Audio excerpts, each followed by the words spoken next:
Oi, eu sou o Hakim e esse é mais um episódio do Pura Noia, o seu podcast de pensamentos intrusivos. Estamos aqui em fevereiro de 2026 e tá rolando a 26ª edição do BBB e é surreal perceber isso. É surreal porque quando eu era criança eu assistia sem perder nenhum episódio desse reality show e agora ele já tem 26 anos. Sei lá, é estranho pensar que eu ainda me sinto jovem, mas já tenho um programa de TV que eu vi nascer, crescer, virar adolescente e agora ele já é um jovem adulto de 26 anos. Será que ele tem planos de financiar um apartamento? O BBB tem 26 anos, eu tenho 35, a gente é da mesma geração. Mas só um de nós passou por 26 reformulações para continuar relevante. Será que o BBB vai ter uma crise dos 30 anos? Bom, eu tenho um traço de pessoa bem perturbada que eu sou, que é antecipar as crises na minha vida. Quando eu tinha 26 anos, ou seja, eu tinha passado ali do meio da casa dos 20 anos, eu decidi antecipar a minha crise dos 30. Então ali com 26 anos eu já estava preocupado com o que eu tinha conquistado material e subjetivamente para quando eu de fato fizesse 30 anos, eu não me assustar, não me surpreender e nem me frustrar. Adiantou? Olha, Para ser bem sincero, eu até acho que sim. Mas também tem um ruído aí no meio do caminho, que foi a pandemia de Covid-19. Pois é, em 2020 eu fiz 30 anos bem no exato momento em que estávamos todos em lockdown. Fechamento total de tudo, muita gente morrendo mundo afora, e sem ninguém entender que doença que era o Covid, e quando a gente ia poder voltar a ser explorado, exaurido e humilhado 8 horas por dia numa escala 6x1 de novo. Foi uma loucura. Então adiantou eu ter antecipado a crise dos 30 para os 26 anos, mas quando chegou aos 30 de fato, a crise era outra e nem era uma crise minha, era uma crise global. Foi tenso demais não saber se eu ia chegar vivo no final do ano por causa do maldito vírus letal para o qual não se tinha vacina. Eu tenho certeza que todo mundo que era jovem ou adulto em 2020 tem até hoje uma marca na sua linha do tempo da vida desse período como algo meio nebuloso e confuso. Eu tenho a sensação que 2020 e 2021, que foram os anos da pandemia, foram 2 anos que meio que não aconteceram direito, sabe? Eu tenho agora 35 anos, mas por causa da pandemia parece que eu tenho 2 anos a menos, entende? Não sei se isso é bom. É tipo um déficit de experiência vital. Você perdeu tempo, mas ganhou um atestado de sobrevivência com carimbo psicológico. A pandemia criou um buraco na minha linha do tempo, e é como se eu tivesse pulado o tutorial de uma fase difícil e ido direto pro chefe, mas sem saber os comandos. Quando tem um BBB rolando, eu sempre fico pensando o quanto narcisista ou desesperado uma pessoa tem que ser pra entrar no reality show desses. Talvez até ser os dois. E eu falo isso sem querer atacar ninguém não, tá galera? Eu mesmo sou pobre, então se surgisse um convite pra eu entrar em qualquer reality, eu pulava de cabeça, porque toda oportunidade de talvez ganhar algum valor em dinheiro a mais do que o meu salário, eu tô me jogando. Mas sobre ser narcisista e desesperado, veja bem, tem algo de narcisista quando você decide que vai entrar numa casa e ser monitorado por todos os ângulos do seu corpo e por todos os momentos do seu dia, por semanas, meses, e achar que você, alecrim dourado que é, vai cativar 46 milhões de pessoas que vão brigar por você na internet, votar em você, torcer, brigar com familiares e vizinhos por causa sua, Tipo, sério, jura? Não é se achar muito especial? Eu acho que é demais a ponto de ser uma coisa meio delulu, assim. Bom, isso pode ser só a minha baixa autoestima falando, né? Mas se você concorda comigo, diz aí. Entrar no BBB achando que vai conquistar o Brasil é a mesma lógica de comprar uma rifa.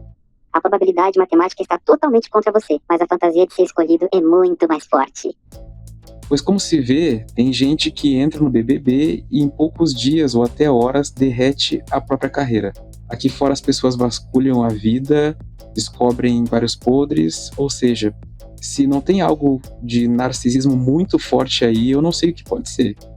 Pode haver um toque de desespero por atenção também, e claro, não estou descartando que tem dinheiro e fama em jogo que pode realmente mudar a vida de alguém para muito melhor. Mas ainda, eu penso que a chance de você entrar no reality e se estabacar inteiro, cair de moto e se ralar metaforicamente, é muito maior do que virar uma nova Juliette ou um Gil do Vigor. É a matemática da humilhação. O potencial de fracasso sempre supera o potencial de sucesso. O narcisismo do reality show é um narcisismo de boteco. acha que a própria história é a mais interessante, ignora que todo mundo ao redor também tem uma, e no final todo mundo sai sem resolver nada. E agora, em janeiro, no BBB, rolou um grande agito na internet por causa do participante Pedro Henrique Spíndola, que, ao meu ver, entrou lá com uma estratégia absolutamente genial, inédita, nunca antes vista na história de um reality show, que era de Se fazer de coitado. Sim, gente. Nossa, que genial, né? E ele fez isso choramingando e confessando de 5 em 5 minutos. Que traiu a sua esposa. E pior, a exposição lá é tanta que o cara tá sendo ridicularizado pelo volume. Ou a ausência dele na sua cueca. No caso, né? Bom, falocentrismos à parte, não satisfeito, ele saiu do banheiro pelado no BBB. E todo o país viu o seu Pinto, muito tímido, com frio e balançando ao ar livre, levemente. Ou seja, esse cara se achava esperto o suficiente para chegar lá, achando que cairia nas graças do público com a narrativa de marido arrependido. E agora aqui fora, de fato, ele vai ser apenas um pobre coitado, porque a narrativa não convenceu ninguém e ainda a sua nude foi uma completa vergonha.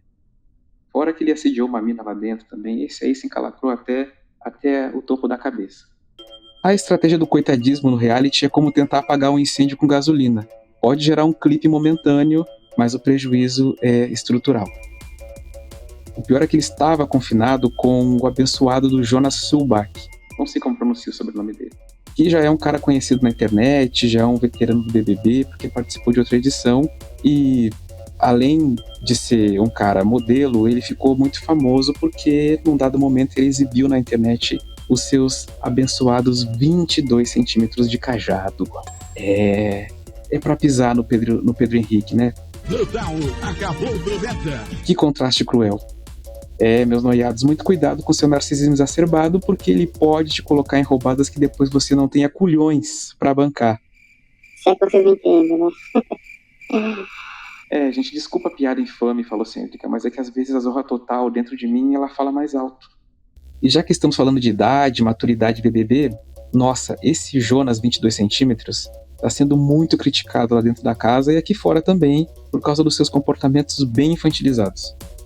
O Jonas 22, o abençoado, O dono do cajado viral. está sendo chamado de quinta série dentro de casa. Sim, a crítica veio porque o homem, o mito, a lenda, não sabe lavar uma louça direito. Ele pega a bucha sem espuma, suja o prato mais ainda e seca tudo com um pano sujo. Aí os brothers olham e pensam: Mari Gonzalez, como você aguentou, mulher?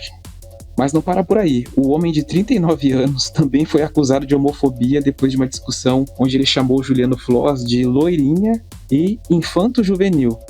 Que, aliás, o Juliano Floss é a própria substância do Jonas 22, né? Tipo, ele é loirinho também, é bonitinho e é jovem. Tudo que o Bengaludo já foi tempos atrás. Mas a coisa ficou séria, uma associação até protocolou uma queixa-crime. E em outra ocasião ele ameaçou agredir outros participantes. Enfim, aí você junta: não lava a louça, briga e xinga com termo homofóbico, ameaça agressão e ainda critica os outros por fazer corpo mole numa prova. Ninguém gosta desse cara, né? É só um corpinho bonito mesmo. Reclamar de ser visto só pelo físico enquanto não oferecem mais nada é como reclamar que só olham para o letreiro luminoso de um restaurante que vive com a cozinha fechada. Então, o Jonas 22 reclamou, chorou de ser visto apenas como um cara bonito e com peru grande. Olha só, coitadinho. Mas realmente tem parecido que é meio que só isso que ele tem para oferecer. Qual a moral da história? Um corpo de 39 anos, uma mente de quinta série e uma maturidade fake, aquela que só aparece no currículo, mas na prática ninguém vê. Acho que para todo mundo que não passa a vida olhando um pouco assim, um pouco a mais, né, para dentro de si e fica apenas preso em aparências, uma hora tem uma queda grande do cavalo, né? Então é isso, seus nóia mal diagramados, com a cabeça de vento, que fica enchendo a mente com histórias de BBB. A gente envelhece, os reality shows envelhecem junto e a única certeza é que o excesso de autoconfiança e autoestima delirante continuam sendo a pior estratégia para qualquer jogo. A gente está falando de reality, mas isso é um microcosmo do que a gente vive todo dia nas redes sociais. A diferença é que lá eles são pagos para se humilhar.